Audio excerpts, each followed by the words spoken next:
বন্ধুরা, আজকে আমি আবার চলে এসেছি। আপনারা সবাই ভালো আছেন তো? এই দেখুন, কুমড়ো ডাঁটা, বেগুন, আলু, কুঁদলি সব কেটে ধুয়ে নিয়ে আমি চলে এসেছি। এবারে রান্নাঘরে যাব, রান্না শুরু করবো। এবারে মাছের নুন হলুদটা মাখিয়ে নেবো। হলুদ দিয়ে দিচ্ছি, নুন দিয়ে দিচ্ছি, দিয়ে ভালো করে মাখিয়ে নিচ্ছি। মাখানো হয়ে গেছে, এবার আমি উনুনটা জ্বালিয়ে নেবো। উনুন ধরে গেছে, আমি কড়া বসিয়ে দিচ্ছি।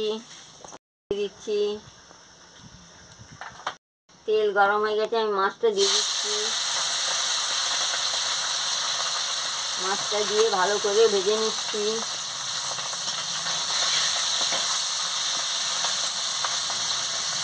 ভাজা হয়ে গেছে, আমি তুলে নিচ্ছি। 5 ফোড়ন আর শুকনো লঙ্কাটা দিয়ে দিচ্ছি। পেঁয়াজ কুচি দিয়ে দিচ্ছি।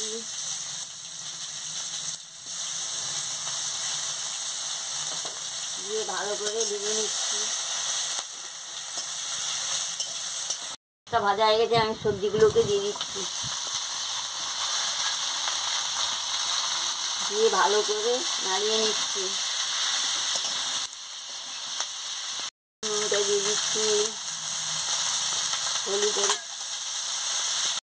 হলুদের গুঁড়ো, লঙ্কার গুঁড়ো আর সরষে বাটা একসঙ্গে দিয়ে দিচ্ছি। দিয়ে ভালো করে নাড়িয়ে নিচ্ছি আনাজের সঙ্গে।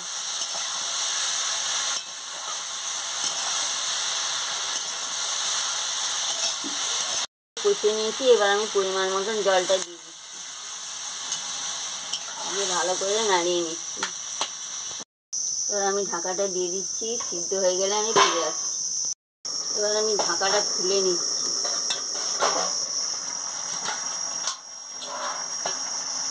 তুলে নিয়ে মাছগুলো যে ভেজে রেখেছিলাম দিয়ে দিচ্ছি। দিয়ে ভালো করে নাড়িয়ে নিচ্ছি।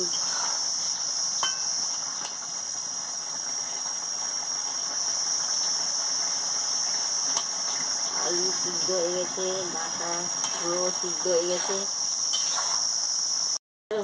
আমি নামিয়ে নিচ্ছি। দিয়ে চুনো মাছ দিয়ে কুমড়ো ডাঁটা দিয়ে রান্না করে চচ্চড়ি রান্না করে খাবেন, খুব ভালো লাগবে। ভালো লাগলে আমাকে লাইক করবেন, শেয়ার করবেন, মেসেজে লিখে জানাবেন, সাবস্ক্রাইব করবেন, বেল আইকনটি বাজিয়ে দেবেন, আমার ভিডিওটা শেয়ার করে দেবেন। আমি আবার কালকে ফিরে আসছি। রঙটা দারুণ হয়েছে, গন্ধটাও দারুণ বেরিয়েছে।